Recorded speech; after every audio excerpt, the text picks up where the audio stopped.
Hello বন্ধুরা, কেমন আছেন? নিশ্চয়ই খুব ভালো আছেন। আমিও ভালো আছি। অনেক দিন ধরে ভাবছি আপনাদের কাছে আমি একটা গল্প শেয়ার করব, যেটা নাকি আমারই এক বান্ধবীর বলা গল্প। আমার শুনে ভালো লাগলো, মানে একটু রোমাঞ্চকর গল্প আর কি। আমার শুনে ভালো লাগলো, তাই ভাবলাম আপনাদের সাথেও আমি সেটা শেয়ার করি।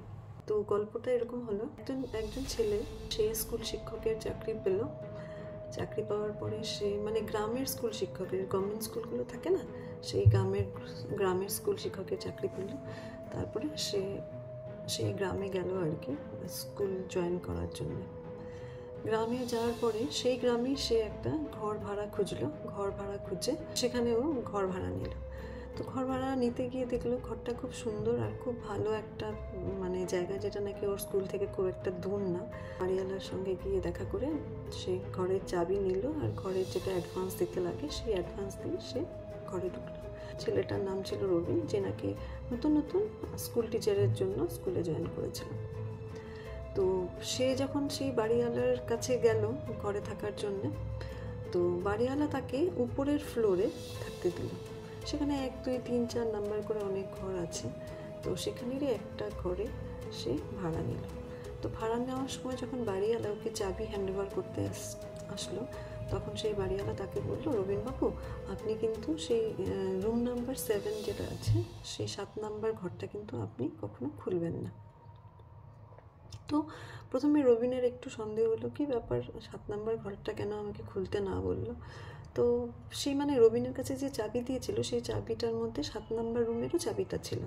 প্রথমে ভাবলো যে বেশ পুরাতন ঘর, তো হয়তো কোনো ইম্পর্টেন্ট জিনিস টিনিস সেই ঘরের মধ্যে আছে, তাই হয়তো বাড়িওয়ালা তাকে বলছে যে আপনি কিন্তু 7 নাম্বার ঘরটা খুলবেন না। তো ও বললো ঠিক আছে, খুলবো না। কিন্তু যখনই ওই 7 নাম্বার রুমটার পাশ দিয়ে ও যখন ওর মালপত্রগুলো ওখানে তুলছিল আর কি, 7 নাম্বার ঘরের পাশ দিয়ে সে যাওয়া আসা করছিল, ভেতর থেকে যেন একটু অদ্ভুত ঠান্ডা হাওয়া, মানে যেরকম ঠান্ডা হাওয়াটা মানে ফ্রিজ খুললে পরে যেরকম একটা ঠান্ডা হাওয়া আসে না, আমরা যদি ঠান্ডার দিনে ফ্রিজটা খুলি তখন আমাদের গায়ে মানে ঠান্ডা হাওয়াটা খুব এসে লাগে, সেরকম একটা ঠান্ডা হাওয়া সেই রুমের দরজার ফাঁক দিয়ে বেরোচ্ছিল। তো ঠিক আছে, তারপরে যে অ্যাজ ইউজুয়াল যেরকম রবিন তার সমস্ত জিনিসপত্র নিয়ে ঘরটর গুছিয়ে রাখলো। রাত্রিবেলা যখন রবিন তার খাওয়া দাওয়া শেষ করে রাত্রি ঘুমাতে গেল, মানে জায়গাটা চেঞ্জ হওয়ার জন্য না তার অনেকক্ষণ ধরে ঘুম আসছিল না। তো রাত্রে যখন বিছানায় উঠলো, হঠাৎ মনে হলো তার সেই 7 নাম্বার ঘরের ভেতর থেকে কেউ যেন হাঁটছে, মানে ফ্লোরের মধ্যে কেউ যদি পা ঘষে ঘষে হাঁটলে যেরকম শব্দ হয়, ঠিক সেরকম শব্দ ও শুনতে পারলো, যে সেই ফ্লোরের মধ্যে কেউ যেন পা ঘষে ঘষে ঘষে ঘষে হাঁটছে। তো প্রথমে রবিন ভাবলো, আরে এই রুমের মধ্যে কে আছে, কি এরকম পা ঘষে ঘষে হাঁটতে পারে। মানে ওর একটা বিশাল বড় মনের মধ্যে একটা হলো, বাড়ির বাইরের দিকে তালা মারা, মানে রুমটার বাইরের দিকে তালা মারা, অথচ কেউ একজন পা ঘষে ঘষে ঘষে ঘষে হাঁটছে। তারপরে রবিন কী করলো, ওর রুমের ভেতর থেকে বাইরে বেরিয়ে গিয়ে সেই 7 নম্বর ঘরের দরজার মধ্যে কান লাগিয়ে শুনতে থাকলো যে কেউ যেন ভেতর থেকে পা ঘষে ঘষে হাঁটছে। আর সেই মানুষটা, মানে যে কেউ আছে আর কি ভেতরে, সেই অদৃশ্য একটা মানুষ, সে নাকি ওকে জিজ্ঞাসা করছে, কি তুমি তো এখন এই বাড়িতে চলে আসলে, এখন কি তুমি আমার ঘরের মধ্যে ঢুকতে চাও, এরকমভাবে জানে ভেতর থেকে কেউ একজন মানে পাতলা হালকা আওয়াজে ওকে বলছে। তো রবিন খুব ভয় পেয়ে গেল, মানে ভয়ে মানে ও একদম ফ্রিজ হয়ে গেল, মানে ও দৌড়ে যে ওর রুমে আসবে, মনে হচ্ছে কেউ যেন ওর পাটা আটকে রেখেছে ওই রুমের মধ্যে, মানে ও আসতে পারছে না। ও কী করলো, ভয়ে দৌড়ে ওর রুমের মধ্যে এসে দরজা বন্ধ করে দিল। তো সেই দিন কোনো রকমভাবে ওর রাতটা খুব ভয়ানকভাবে রাতটা কাটলো। মানে এরকম ধরনের যদিও একটা শিক্ষিত ছেলে, কিন্তু প্রথমে ও মানে ভাবতে পারেনি যে এখানে কোনো জিনিস মানে আনন্যাচারাল কোনো একটা জিনিস হবে, এরকম হতে পারে, মানে এটা সে বিশ্বাস করতে পারছিল না, নিজেকেই সে তখন বিশ্বাস করতে পারছিল না যে এটা কি হলো। যাই হোক, সেই রাত্রিটা তো কোনো রকমভাবে কাটলো।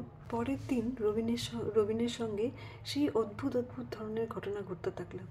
ও যে তার জিনিসপত্র দিয়ে সুন্দর করে সাজিয়ে রেখেছিল, ও দেখতে থাকলো কি হঠাৎ করে কোনো জিনিস পড়ে যাচ্ছে, হঠাৎ করে দরজার মধ্যে শব্দ, হঠাৎ দেখছে ওর আয়নার মধ্যে কিছু একটা দেখা যাচ্ছে, মানে ও বুঝতে পারছে না আয়নার মধ্যে কিছু একটা কি দেখা যাচ্ছে, বাট মনে হচ্ছে যে ওর ঘরের মধ্যে কোনো একটা কারো একটা প্রেজেন্স আছে, যেটা নাকি হঠাৎ হঠাৎ আবছা আবছাভাবে সেই আয়নার মধ্যে দেখা যাচ্ছে।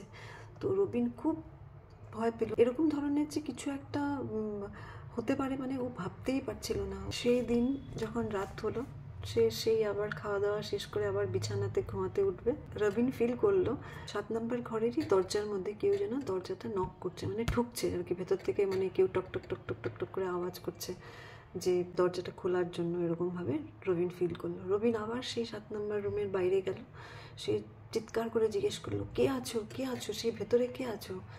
চিৎকার করে যখন রবিন জিজ্ঞাসা করলো, ভেতর থেকে আস্তে আস্তে সেই টকটক করার আওয়াজটা কমে গেল। সে তখন দেখলো দরজার আর ফ্লোরের মধ্যে যে ফাঁক থাকে না দরজার নিচে, ওখান থেকে একটা পাতলা আঙুলের মতন কোনো একটা জিনিস বেরিয়ে আসছে।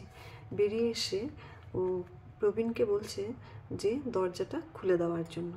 রবিন তো প্রথমে বুঝতে পারেনি এটা মানুষের আঙ্গুল নাকি কোনো অন্য কিছুর আঙ্গুল, ও কিছুতেই বুঝতে পারছে না এটা কী জিনিস হতে পারে যে দরজার নিচের দরজা আর ফ্লোরের মাঝের পাতলা যে জায়গাটা থাকে না সেদিক দিয়ে বেরিয়ে এসছে। তারপরে রবিন তখন ভাবলো যে দৌড়েও চলে যাবে, কিন্তু ও কিছুতেই ওই দরজার বাইরের থেকে আসতে পারছিল না। মানে কিছু একটা শক্তি রবিনকে যেন বাউন্ড করছে যে দরজাটা খোলার জন্য, যে দরজাটা খুলে দাও, দরজাটা খুলে দাও বলে। তখন রবিন তার পকেটের ভেতর থেকে চাবিটা বার করলো। রবিন চাবি দিয়ে যেই রুমের দরজাটা খুললো, খোলার সঙ্গে সঙ্গে দেখলো যে কুটকুটা অন্ধকার রুমের ভেতরটা, আর হঠাৎ করে দুটো চোখ ওর সামনে জ্বলে উঠলো। ও ফিল করলো যে কেউ যেন উঠে ওর সামনে আসছে, আর ওর সেই যে অদৃশ্য জিনিসটা যেটা আবছা অন্ধকারে ওর সামনে আসছিল, সেটা সামনে আসার সঙ্গে সঙ্গে ও ফিল করলো একদম বরফ ঠান্ডা হাওয়া ওর চেহারার মধ্যে এসে লাগলো। তারপর সেই যে আবছা অদৃশ্য টাইপের যে একটা আবছা জিনিসটা, যার নাকি চেহারাটা রবিন বুঝতে পারেনি, সে জানি তাকে বলছে যে এই বাড়িটা এতদিন আমার ছিল, এখন তোরও হয়ে গেল। তারপর এক্সপ্রেশন দেওয়ার মতন রবিনের আর কোনো ক্ষমতাই ছিল না। আর হয়তো সেদিন রবিন অনেক চিৎকার করলো, কিন্তু এই বড় বাড়ির থেকে তার চিৎকারের আওয়াজটা আর কেউ শুনতে পেল না। পরের দিন যখন আবার মালিক এলেন এই বাড়িতে, উঠে দেখলেন সে এভরিথিং ইজ নর্মাল, মানে কোনো কিছু আনন্যাচারাল কিচ্ছু না। সেই 7 নম্বর রুমটা আবার সেই তালা মারা, কিন্তু সেদিন উনি নতুন করে আরও অন্য মানুষের আওয়াজ পেতে শুরু করলেন। শুনছেন আর কি ভেতর থেকে কেউ বলছে ওনাকে, আমাকে কাইন্ডলি দরজাটা খুলে দিন, আমি আবার বেরোতে চাই, আমি এই দরজার বন্ধ ঘরের মধ্যে থাকতে চাই না। আর রবিনের খবরও আর কেউ কোনোদিনও পেল না। তো এখানেই শেষ করছি বন্ধুরা, আজকের গল্প এতটুকুনি। যদি আপনাদের ভালো লাগে তাহলে লাইক শেয়ার করবেন আর আমার পাশে থাকবেন। টাটা।